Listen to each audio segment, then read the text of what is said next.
I remember Thursday morning sitting with him over breakfast. My mom was a sleeper, and my family liked to sleep as well.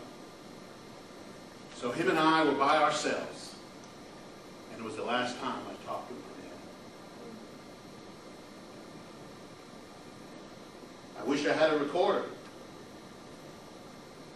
As he said things like, "You're going to be in charge now." And I said, "Dad, you're only retiring. What are you talking about?" He said, "No, God's going to place you in charge." But I'm here to tell you,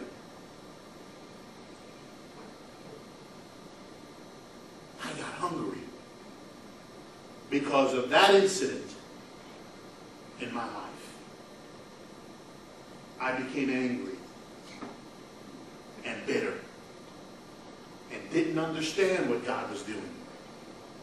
Didn't comprehend how it could be that a man who had given everything to the ministry would, the day he would celebrate his retirement, as they were going to pack their car on Monday morning to head to their full-time retirement, God took him.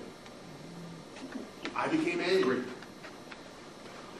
I'll tell you very quickly that for 5 years, I was bitter and angry and ran from God. So, just like in my physical, I know what it's like to be hungry. I know what it's like to go without.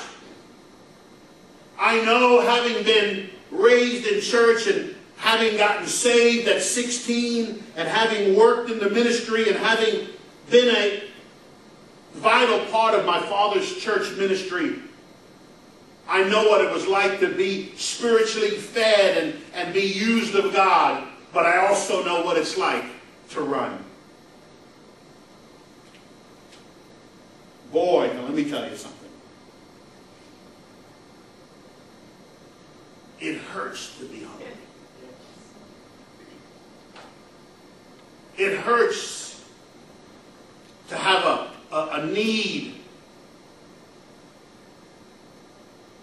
Thankfully, I've never been as hungry to think physically that it would be painful, but I know there are times that when I get ornery and physically I'm hungry, I can't imagine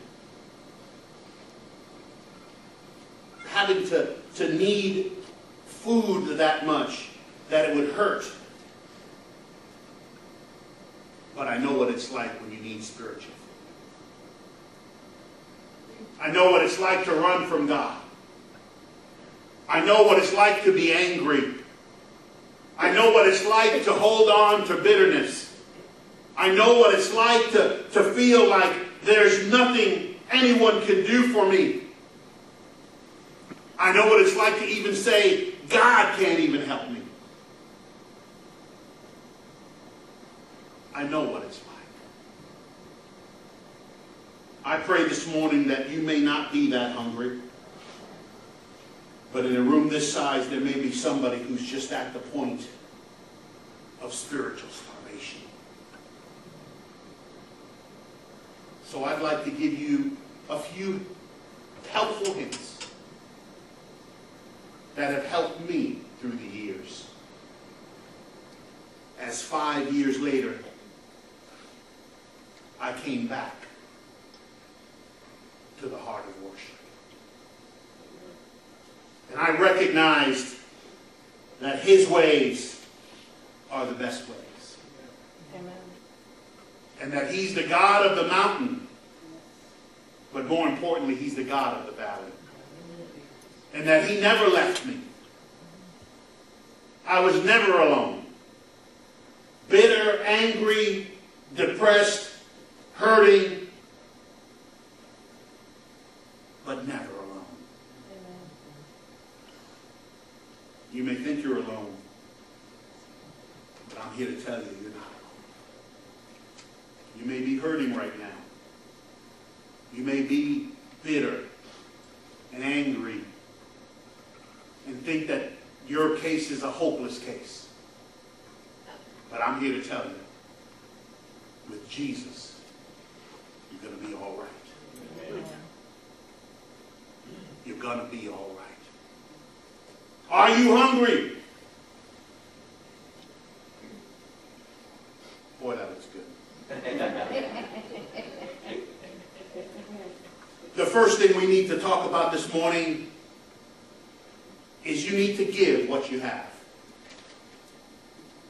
You see, Jesus set up a little situation. And by the way, if you're studying with me and we've been talking about the Gospel of John, I just want to give you a little sidelight.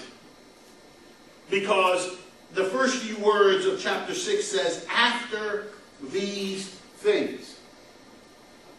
And those are one of those key points in the Bible where you want to figure out, what does that mean?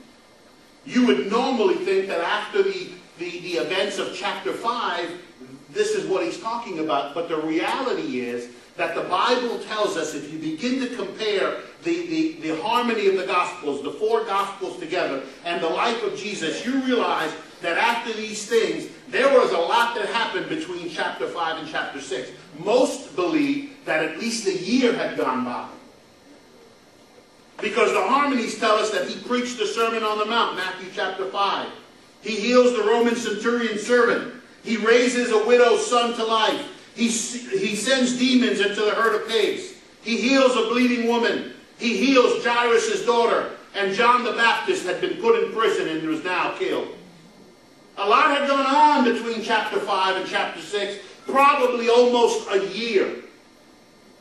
Just so you can get a time frame of where we are, we're about a year out from Jesus' crucifixion. His last year of ministry. And we pick up where Jesus had gone over the Sea of Galilee, and he had gathered a large crowd. Some say the crowd was as big as 5,000 men, which, if you begin to calculate, and they were with their family, the crowd could have been as many as 20,000 people. The crowd were not all followers of Jesus. Most of them were just simply curious. They were there because Jesus had performed so many signs and wonders that they just simply wanted to see Jesus put on a show. And this crowd gathered, and the hour became very late, and Jesus was speaking to his disciples, and all of these were listening to Jesus as he stood on the side of the mountain. And we see that a problem develops. These people needed to eat. They needed to have something because the hour was late and the 7-Elevens had not been built yet. There was no place to go. Sonny's, Cracker Barrel. I could list all my favorite places. Non-existent. And these people were going to grow hungry.